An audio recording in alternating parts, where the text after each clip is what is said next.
Hello, guys. Today we're here with SIIG. You might have seen him in Speaker's Corner, debating against Mohammed Hijab or his videos himself or in God Logic channel. Today we're just gonna do a episode podcast talking about his own journey, question about ethical questions about Christianity, atheism, and questions like this. I want to start with asking you the question: what inspired you to delve into Christian apologetics and start a YouTube channel dedicated to like theological discussions? That's a very good question. I mean, I guess I didn't necessarily choose it as much as people pushed me towards doing it. So I've been in forums on the internet for probably probably like over half a decade now. Just watching and taking in information here and there. And when I say taking information, I just mean, oh, these people have these arguments. Okay, that's interesting. Or these people. And it never really affected my faith commitments. But as someone that was studying theology at the same time, it was interesting to see the approaches that people take, very like vitriolic and things like this. So I was like, okay, that's weird. So I thought I'm just gonna stay clear of this. But then people started asking me like questions on like, oh, like what do you think of this? And like me being just a normal person, I'll just give an answer as best as I can and like move on. But then for some reason, people apparently liked the answers that I was giving, and it seems to actually translate into helping them spiritually. So I thought, you know what? Well, that's a pretty good thing. But then as time went on, people asked, "Hey, you should make a YouTube channel, or you should do like TikTok or things like this." And I was like, "Okay, fine. That's something that seems cool. I'll try not to do it, but eventually, sort of get pushed into it. So you're like, Mm, oh, okay, well we're gonna do it now. So there's no real going back once you start. So that's sort of how I ended up doing that. I don't even consider myself an apologist. I'll be very okay. frank. I think Interesting. I think the real thing is when we used to talk about apologetics or being an apologist, that was a specific category within the church. Like within Christ's community, you actually had people dedicated to that purpose. And apologetics is teaching in nature. It's didactic. So that office of being a didactic person usually was reserved for priests, and it was reserved for bishops and patriarchs. And eventually, right, you then get lay people who are so good that the church recognizes them and says, you know what, actually, we'll make a pass for this guy. Like we'll make a Mm, slide for this guy. He's actually really good. mm, So we're gonna give him like the keys to do what he needs to do to, help the community. I'm not at that stage yet. I'm not at the stage where I've been formally recognized. So until then, I'm not an apologist. mm. So none of my content isn't as apologetic in nature as it is like informative. I just try to help as many people as I can, and keep it that way. Have you had in your, I guess, delving into Christian apologetics and that stuff that's impacted your faith in a sense that, okay, like an Islamic argument or some argument that's hit you that's like, hmm, I'm doubting my faith. Have you ever had a thing like that? Never. Nah, I don't think it's ever been to the extent that I'm doubting my faith. I've Mm, never doubted my faith over an argument on the internet because before I approach this, I think if an argument is going to make you doubt something that is supposed to be true from the heart, then actually you may not actually have faith in that particular belief. mm, So I guess we're still stuck in this sort of a mindset a lot of the time because of the age of the internet as well as just the way that the West has developed. A lot of people have had this idea and this opinion that our faith is just constituted of a set or group of beliefs that you have. And if those beliefs are true, then you have faith in them because they're true. But if there is something that adds a doubt to its truth, then corresponding to that, you're supposed to doubt or lose the faith that you have, which I've never really been one for. I was already committed to Christianity before coming in. So none of the arguments or the conversations were ever going to really like push me out. If anything was going to push me out, it would be a matter of my heart and not mm, a matter of my head. That's not to say that, there are things that haven't puzzled me about Christianity or things that haven't said, that's interesting. Maybe I do need to research more. I do that all the time, every day, probably right now. But nothing has ever been faith impacting. That's a matter of the soul. That's a matter of the heart. So if someone, and I will give this as actual advice, if someone is having their faith impacted because of an argument from a YouTube video, I don't think you actually have faith. I think you actually have a problem, which is you're easily swayed by what people are saying, whether they're right or not. Whether they're right or not, you Mm. need to really do some deep soul searching as to what it is you really want. And if what you want is, like, let's say Christianity, then maybe you owe it to yourself to take time to really find the ground of your faith. So then when you use your mind to approach these other things, you should be fine. So do you think faith is found in things like delving into intellectual stuff, or do you ultimately think it's something more, I guess, mystical and in your heart of a kind of thing that you can have Mm. this faith? Like, do you think you can rationalize faith in a sense that, okay, let me read 1,000 books of philosophy and stuff, and now Yeah. I'm a believer in it? Do you think it's something like that? Nah, I mean, like you're never gonna get you're never gonna get uh the faith in its complete way like that. You mean we have like atheist theologians, really nice people, who research Christian dogma, and some of the time they understand it more intimately than people that call themselves Christian or people that are even baptized and confirmed, right? And the reason why is just, well, they just spent so much time reading the documents and the data, but they don't believe in it. Um, but at the same time, you then have an Orthodox theologian or an Orthodox person, just they've never read anything about the dogmas of the faith, but yet for some reason they understand it more intuitively. They grok the idea. So sometimes, like, the heart pushes to a certain level of wisdom above the head, but you should never divorce the head and the heart from each other. Mm, You should allow your head to be explicative of the heart that you actually have. And you're supposed to conform your mind to your heart, not to fight against each other, but so that they work in tandem with each other. We should all be using our intellects to come towards the beliefs that our hearts are pointing us towards. mm, That, if we are in tune with our heart, we will definitely be able to move closer to and approach God in the correct way that God wants us to. mm. Um, and I experience that a lot of the time, especially when you meet like older people, especially older women that don't read crazy Yeah. treatises, but sometimes when they speak, like the actual theological truths that I'm able to garner from them are something that I wouldn't have been able to do if I had read something in its original language in like Syriac or Greek. I would Mm. never have been able to get there. But this random old lady, for some reason, when she speaks English, it makes complete and perfect sense. But when I do, it's like it's cooked. So Yeah. there are times when, you know, those two aren't supposed to be divorced. But to get back to the question, yeah, no, the faith isn't something that's purely intellectual, but Mm, there are definitely intellectual parts of the faith that you have to agree with, like Jesus being God, like that does mean something intellectually. It's not just a matter of the heart; it's also something that we have to conform our minds to. It's something we have to grapple with, and mm, I think the mark of a true Christian is to spend your life amongst the doubt that you do have intellectually, to use your heart to say, "I'm going to see this through to the end. I want to understand what my heart has believed." mm, You know, Augustine says this. He says, I do not understand so that I believe so that I can understand. But then he says, mm, oh, but to even understand that principle takes understanding. mm. So there is this tandem with the intellect and the heart, and they're not supposed to be divorced from each other. Both are supposed to work in their proper confines to come to the fruition of your human condition. How would you say that this is, I guess, logical? Because an atheist would say maybe, oh, so you just kind of have to submit and just believe or have faith in some certain sense and just kind of accord it with your heart. How do you like to an atheist? How would you go with this? Because obviously they would probably use their intellect only and say, well, if this doesn't make sense in my intellect, then I'm not going to accept it. Yeah, well, primarily I don't really talk to atheists. Not because like, oh, like this. I think ultimately like when I do my content, I don't actually focus on atheism for reasons like a lot of the time the impasses that we have are completely different worldviews in general. There aren't actual commonalities that we share. A lot of atheists are anti-realists about many, many things.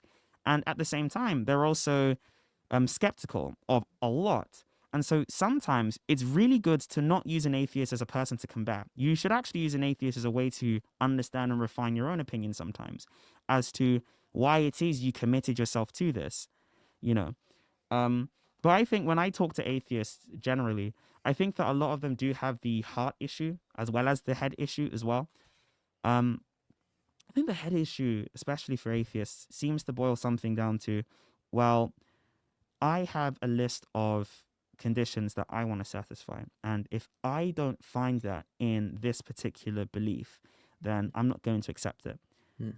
The catch is, though, is this specific list of conditions doesn't change anything about my worldview. In fact, it's supposed to affirm whatever it is I practice now. So for them, a worldview, and I say for them, like, say, this is how they speak in the literature, but we're talking about the way that atheists just act Mm. towards us, let's say. It seems to be the case that when we want to approach people, they have a specific mode of operating and living. And if something foreign to that is going to drastically change that, they're immediately skeptical to it, of which a lot of people are, especially in the West. Mm. So when we are coming with a thing like, oh, like believe that Christ is God or believe in God, even just like the existence of God, does that now mean that if God is true, there is something higher than me that I actually will never be able to catch, no matter Mm. how intellectual I am? That's not an issue of the intellect anymore. That's an issue Mm. of the heart. That's not Mm. a head issue, right?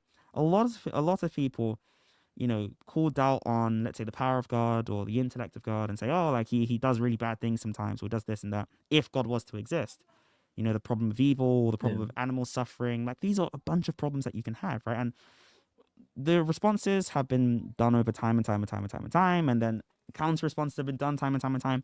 But the ultimate issue is if God was to be and act this way, no matter what he does, there is this infinite intellectual gap between the atheist and God, Mm. right? Such that no matter how good the atheist may do, no matter how perfect their philosophy may be, no matter how adept they are at all aspects of thought, there is at least one thing in or out of the universe that is better than them at everything. And for many humans, that's scary. Mm. Um, like I play football. When I play football, you ever meet that one player? I don't know if you ever play sports, but do you meet that one player on the pitch that no matter what you do, they're just better at you at everything, Yeah. and they don't even Yeah. try? Like, and Yeah. it pisses you off, right? It Yeah. annoys you so much. It's like, dude, I'm trying here. I'm trying to be good. Doesn't work, right? Yeah. It doesn't work. But that's the humbling factor. Sometimes you just sit there and enjoy it. That's what people say about Lionel Messi. Like, he's so good that sometimes when he, skills you up and like he nutmegs you or something, you just sit back and applaud. Yeah. And so I liken the Christian to the player that sits back and applauds. And the atheist, a lot of the time, is the person that gets angry and wants to catch him, Mm. but ultimately can't and loses anyway. And so both people are in the purview of God are losing, Mm. right? But yet the true victory for the person that gets nutmegged is being able to swap shirts with Messi after the game. Mm. Yeah. Whereas the atheist is not going to be happy enough to swap shirts after the Mm. game, right? So Yeah. there are those, issues there that really do add on. So for atheists, I don't see them as bad. I don't see them as having this, oh, like I'm trying to be able to, like you have debate bros. Mm. Many people, many Christians are debate bros, right? We have that. But a lot of the time, I think generally, if people were to introspectively look at why it is a God like God isn't able to exist, it Mm. may boil down to something as simple as because I can't catch him. No matter how good I am, I can't catch him. Mm. And no matter how good anyone is, no one can catch him. Mm. So it may be an issue with that. But the question is still talking about, oh well, maybe I'm accepting something with my heart rather than my head. But there are certain things that I don't accept with my head particularly either. Mm. Certain moral principles, let's say, or even being skeptical about something. I don't see a logical reason as to why I have to be skeptical about something. Equally to the point that I don't see any reason as to why I should just believe something without even Mm. questioning it. We assume that it's good to be skeptical. That's a good thing to do. It's a reasonable thing to do. But why should we? I'm not saying that you shouldn't be skeptical. I'm just asking, what is that particular intellectual reason that someone has other than it's an intellectual thing to do? And Mm. what allows us to know that it's an intellectual thing to do? Why doesn't someone else just say, well, it's an intellectual thing to just accept something? Mm. Well, because it's not, right? You're not questioning Yeah. it, but still, you're still playing with a matter of the heart. Something in your heart is telling you, you know what? This might not actually seem right on the face of it. Mm. So it's an interesting thing that atheists do have. I think atheists are very interesting people. So how do you think, for example, if people have like family members or people like around them, how would we approach this situation to bring people to the faith and them find Christ if they have this problem within their hearts? How can Yeah. they fix this heart problem and Mhm. find Christ? I think the problem is like a lot of the time when we talk about atheists, we have like Mm, people on the internet and then we have like people in real life. So this mm, entire time, I've been not speaking about people on the internet. mm, I've been speaking about people in real life, the way that you act as an atheist in the real world. Once you divorce yourself from like places like TikTok or YouTube or like I don't know 4chan, even like random forums like this, mm, once you divorce yourself from these forums and you act as an atheist, um, seeing Christ a lot of the time is a huge burden. mm. Um, let's say, for example, you're an Eastern Orthodox Christian, right? Yeah. If you're gonna go from from atheism to orthodoxy, number one, you're gonna have to not just accept that there is a God, but that there is a God that does things that you can't change, Mm, right? So mm, that God that does things that you can't change now has to dictate the way that you live your life right now. Let's say mm, it's a Wednesday, you wake up, you're a slob at university. Let's say you're a slob at uni, you don't do your work, you wake up, there's leftover pizza on Wednesday, it has cheese on it. mm, If you're an Orthodox, you can't eat that. You have to fast, mm, right? So it's even small decisions like that that they think, you know what, is it worth it? mm, Some people are just lazy. Some people are just like, you know what, I can't be bothered. Even if it looks cool, like on the outside coming in, I don't want it. It's just like it's a lot of work for me. Okay, and a lot of mm, people think it's impractical to do it, to fast on a Wednesday and a Friday, go to liturgy on a Sunday, go to the Vespers, do the prayers, do the company, and it's like it's overwhelming intellectually. It's too stimulating. mm, Um, so to bring them to Christ, pardon me, I think it's baby steps.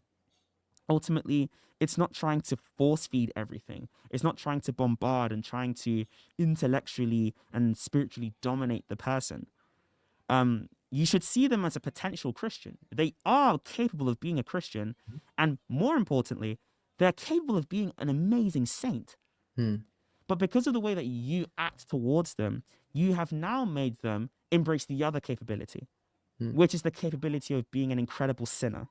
mm, So if I was to interact, me personally, if I was to, this is not like standard advice to anyone, right? This is just me, how I would personally act towards an atheist. And I've done this in experience. It is to live the Christian life to the best of your ability as a contemplative agent. mm, You don't need to make people feel averred to Christianity. You want them to feel struck by it. You don't want them to feel like this is something that they cannot attain. You want them to feel like this is something that intrigues them.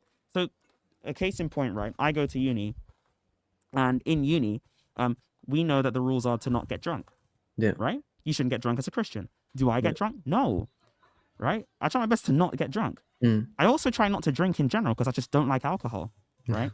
But do I stop going to, let's say, like a function, or do I stop going to, let's say, a party that I have to attend because I play for this sort of club or something? No, I still go because as a human being, God has put me in those places in the world just to act as myself.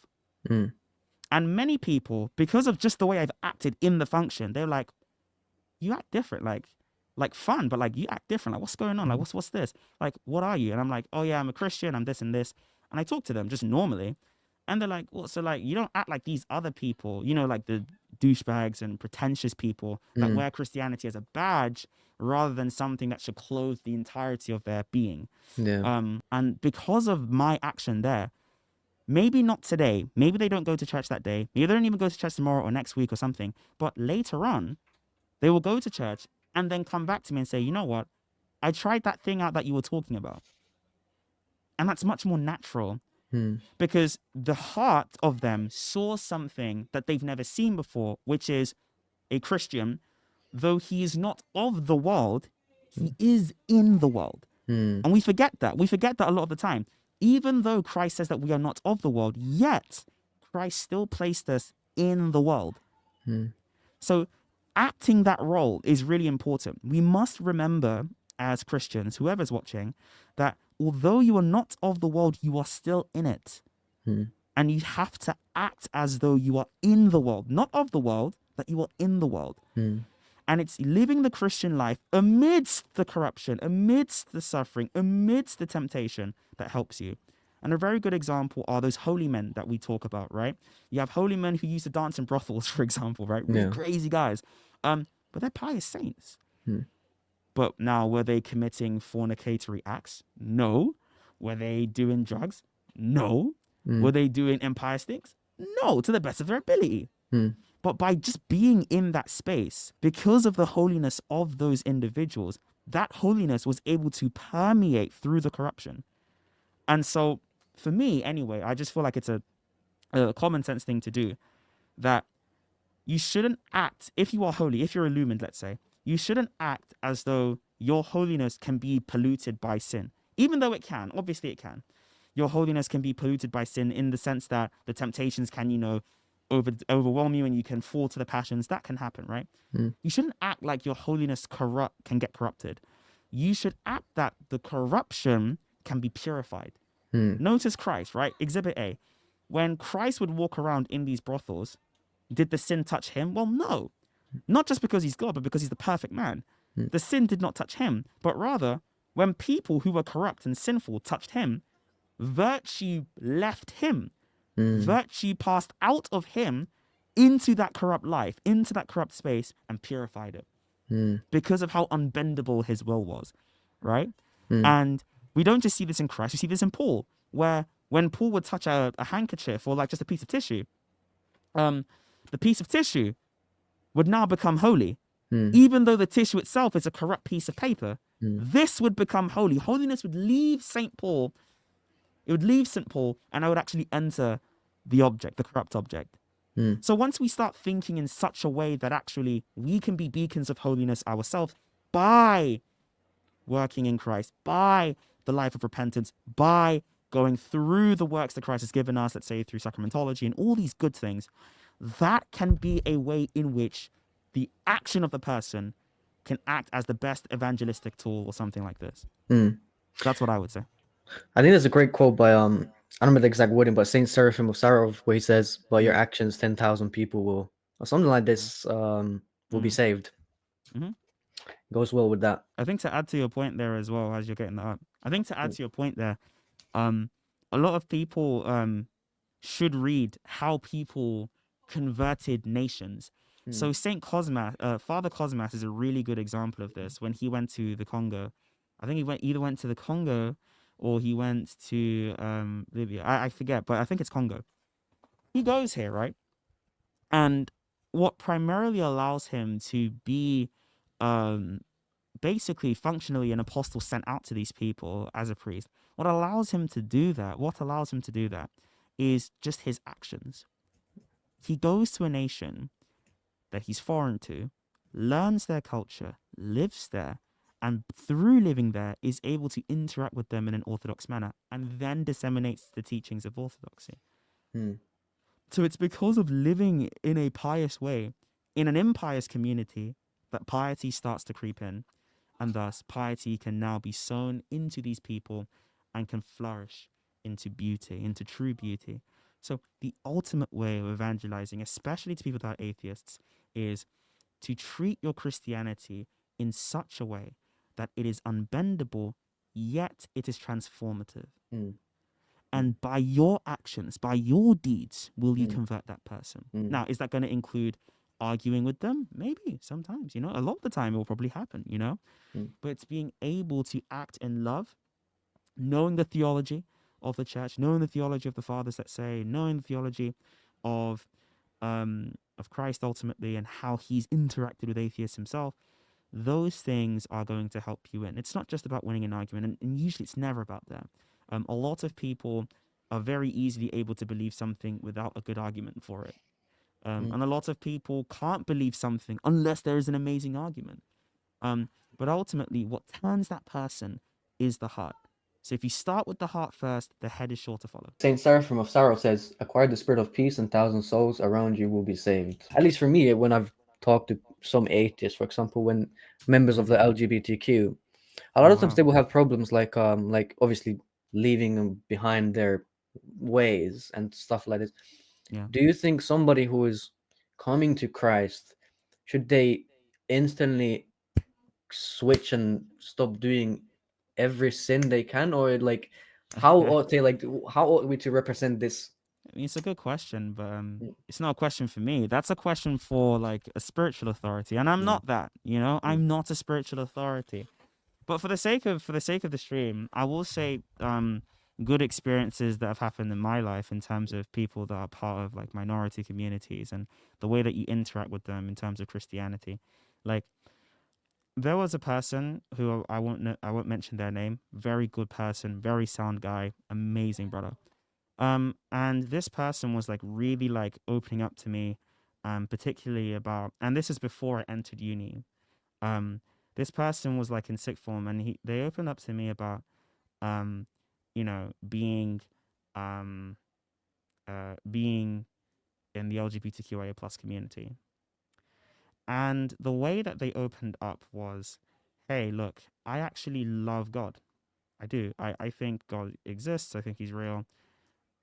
I can't find faith in the church. I can't go to church because I feel like I'm being ostracized because of the fact that I've decided to identify as X, Y, and Z. And I said, okay, that's completely understandable why they would do that. And it's completely not the approach that should be done insofar as it means now that there is a worse effect that's happened, which is that person has now estranged themselves from the entire life of the church. Um, I told the person, do you think that those people determine your Christianity? And they replied to me, look, well, yeah, I mean, like, they're not like okay with this. And I'm like, that's true. Um, God is not okay with many, many things that do happen. But I think your problem is that you have a specific hierarchy of needs. And you have placed, but bear in mind this person's already committed to God and everything. Like they want to like do this truly. They just can't do the actions and stuff because of, X, Y, and Z. You've put the action of being this particular lifestyle, this part of your identity, you have placed above this part of your identity, which, if you're a Christian, mm, it should be that. mm, And I got them to understand, you know, that look, when Christ came to reform us, he didn't only come to reform us onto a particular conservative ideal. Matter of fact, Christ did not live in a conservative he did not live in a conservative relationship. His mother did not have any sexual intercourse and never expressed any sexual desire ever. She was the new Eve. So Jesus Christ already has subverted any liberal or conservative mm, way of living per se. mm, Um, and then Christ himself, he's beyond the categories of sexuality in the first place. And so it leaves one to think, okay, well, what is the objective that Christ wants here? Well, Christ clearly isn't as emphatic about this ideal as he is about this ideal, which is opening the eye of the soul to see him. mm, And I said, look, once you start living the life, you will realize that you don't care as much about this as you do about this. Your entire mode of operating, your entire mode of being will naturally conform to Christ the more you act like him. The same way, if I act like my best friend, I become more like my best friend mm, over time. And so parts of my identity sort of get decreased and parts of his identity get increased. mm, Same thing John the Baptist said. He must increase and I must decrease. mm, And so, explaining to people that the characteristics of identity, which ultimately shape us when living the Christian life, all of those things, no matter what they are, decrease. mm, And so, when I explain to them that those people that are doing that to them are actually theologically immature because they misunderstand the sanctions, they misunderstand why those prohibitions are there, why those particular things are there, they were then able to say, you know what? This is something that's a part of how I view myself. But over time, and then I met that same person, we went out for coffee like a year or so later. I've never spoken to them again. Only because like they have a bunch of stuff to do. mm, They said, you know what? I still struggle with this. I still have like this issue. But it's not as strong as I did the last time that we spoke. Mm. As a completely hypothetical situation. The Mm. idea that's behind that is to demonstrate the fact that the increasing in the orthodox way means the decreasing in the way that you view yourself as distinct from that way. Mm. And so it's very hard for people, but what we shouldn't do is ostracize them, because ultimately they are still potential Christians too, Mm. and they are sinners just like you and I. Mm. They have different passions that they submit to. They have different passions that they succumb to. If that's the case, then anyone that is a porn addict shouldn't enter the church at all. Mm. They're filthy. They're disgusting. I mean, they objectify women. They participate in the sexual trafficking of those women, and ultimately in the hegemonization and subjugation of those women. So they're worse than these people. Mm. In some sense, one could say, not saying this is the case, this is not the case, one could say that it would be more tolerable for this person that is having these identity questions on them in the LGBTQI plus community, it would be more tolerable for them on the day of judgment than for these people, Mm. due to their hypocrisy which has breeded pride. And so both groups must learn that the passions that both individually struggle with are supposed to be expiated by the help of the community. We're supposed to embrace those people, bring them in, and help them to improve in their contemplative life. And Mm. as they improve, you improve. And as all of you improve, you will realize that actually the passions you used to struggle with, whatever they may be, in whatever way, in whatever venue, they will slowly become less significant. Mm. And the reason that they become less significant is, number one, because you are experiencing the love of the glory of God, the light of God. You're experiencing the light of God more. And so you're being absolutely infatuated spiritually with that, absolutely full with that. So you're content with that. But the second is because you're going to have other temptations that are even stronger now. For the monks, right, the intellectual temptations don't affect them anymore. So this is why, it's said that demons now physically manifest, because the Mm. intellectual temptations don't work. We want to get to that level. And so I'm not going to lie to you. I'm not necessarily going to care too much about my identity when I have a demon that's trying to like do a boxing fight with me. Okay, I'm not going to care. So if those things can happen. But my message to anyone that's part of that community is don't despair, obviously. Don't think that you're anything less. Don't think that your identity is just going to be like dashed out the water. The one thing that I'm going to be like uncompromising on is the life of Christ is meant to conform you to him. So you're not going to stay the same way that you are, because I'm not going to stay the same way that I am. Mm. I will lose that part of myself also. That part of myself I will lose when I'm in heaven. There is no marriage in heaven. There is no such idea of sexuality in heaven. We are made like the angels, let's say. So we Mm. lose that idea because we're going to be filled with the perfection of God. And once you have God, what else do you need? Mm. So that's the way that I sort of answer the question. And it's a very hard thing to answer. Again, this is not supposed to be pastoral advice. I really want to stress that. This is not to be taken pastorally, but I do want someone to understand that those people should never be ostracized from the church. Those people should never be taken out of the church, because not only is it not fair on them, that's not how Christ would ever have done. Mm. When he rejected the Pharisees, he went straight to those kinds of people because Mm. they were looked down upon, they were downtrodden. And Mm. those people ended up being one of our greatest saints, one of our greatest apologists, one of the greatest of the faithful that intercede for us every single day. Mm. I always say to people that, you know what? All of those people, whoever they are, have the potential of being fantastic saints. You do not want to be, when they write the life of that saint, right? They're going to write their life. You don't want to be one of the characters in their story that doubted their success. Mm. You don't want to be that guy that was saying, look at him. You don't want to be one of those decriers, okay? You want to be one of the guys that was like, hey, nah, this guy's cool. Like, da-da-da-da-da. Yeah, he was great. Okay? You want to Yeah. be those guys. So no matter what it is, whether you're part of the LGBTQIA plus community, whether you're part of minority communities, whether you're part of non-conservative ideals, even when you're part of conservative ideals, traditionalist ideals, whatever you are, those things are going to be left behind. Mm. As you ascend higher and higher up the ladder of grace, you will leave those things behind, because you're going to learn that there is something up there that you are being prepared for that you love way more. Mm. He says that he's gone to prepare us a home. Mm. I want to go home. I'm tired. I want to go home. I don't care about none of this stuff. Okay, I want to go home. So that's my answer. Hopefully I haven't offended anybody. But if I have, I apologize. Okay, please don't take my words as advice. Go to your spiritual fathers. Okay, go to your priests. Yeah, I think that's very well said. I think that will help a lot of people. Hopefully, yeah. What do you think yourself then, is like that which differentiates Christianity from every other religion? Like, Mm, why would somebody, if they are in, okay, I believe in God, now what? yeah. There's many religions. Why Christianity out of Islam, Judaism, Hinduism, Buddhism? Why? What is so special about Christianity outside of these other ones? Saint Athanasius the Great. He had a great way of approaching this. When he wrote on the Incarnation, he was like 19 years old.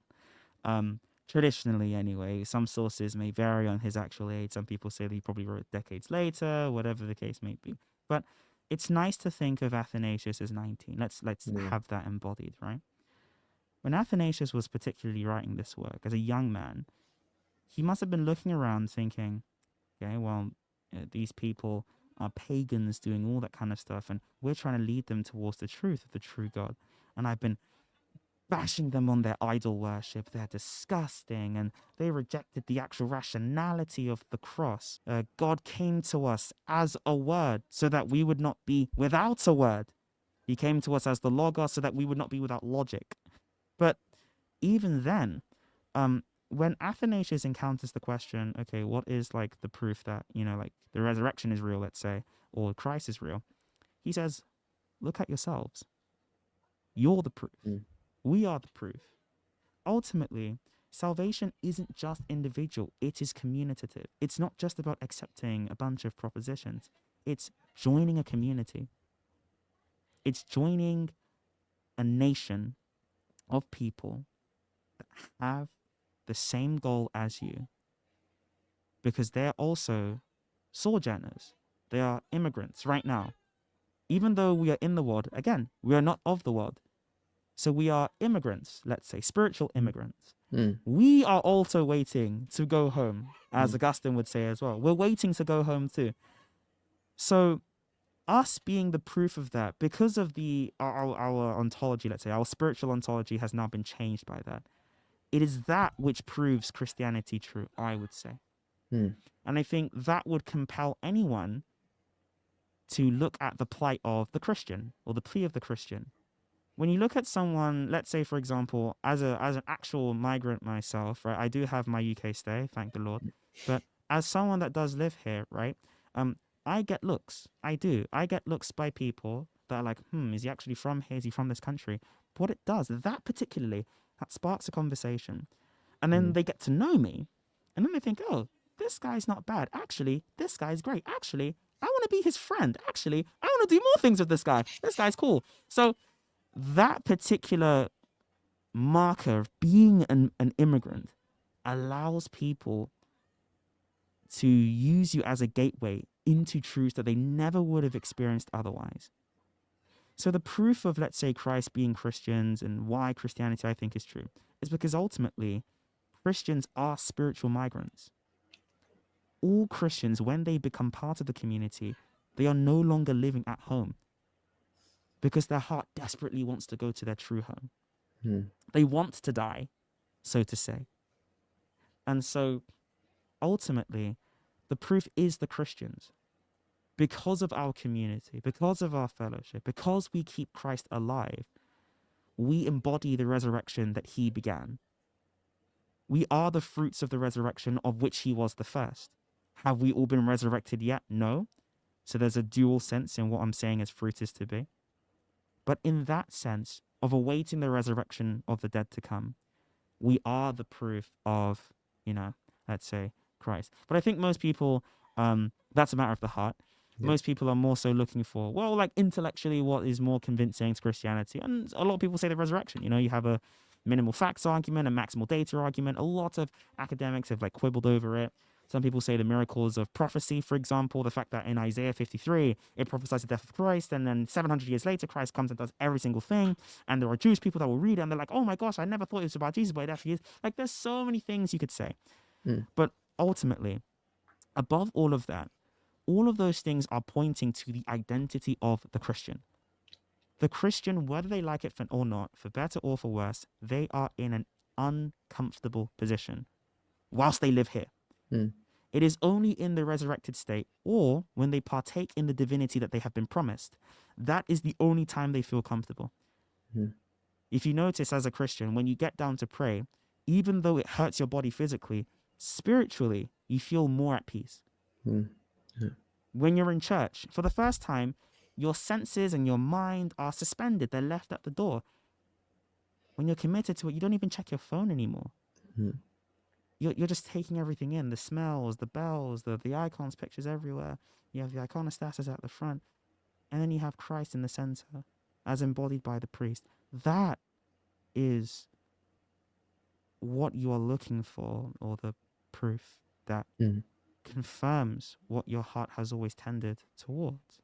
Mm. But again, these are emotivist reasons. These are emotive reasons as to why someone would accept the faith. Yeah.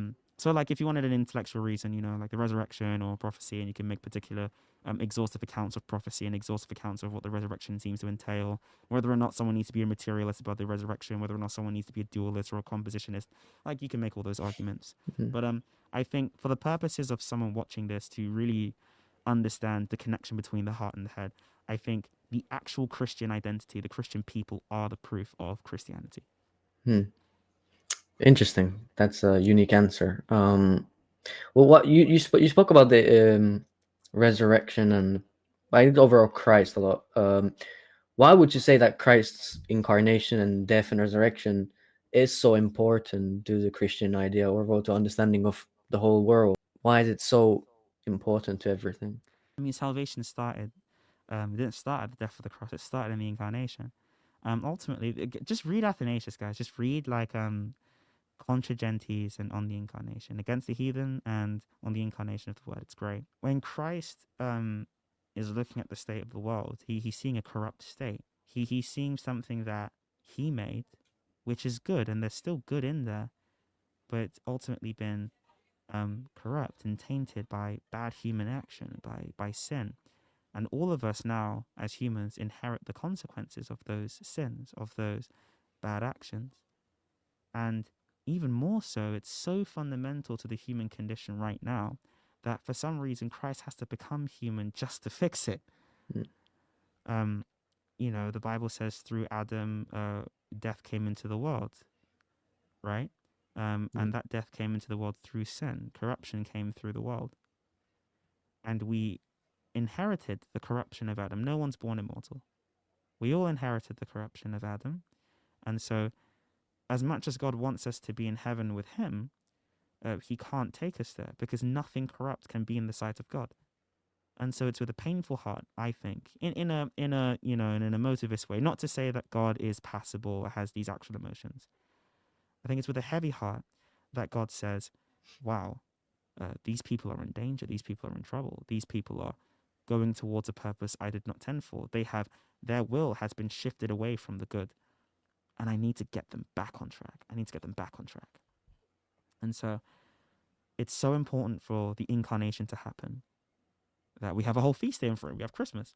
Mm. When that day is commemorated ritually, what that embodies is Christ's first salvation. He finally restores the human condition by being a sinless man, but not just by being a sinless man, by being an impeccable man. Anyone can be sinless.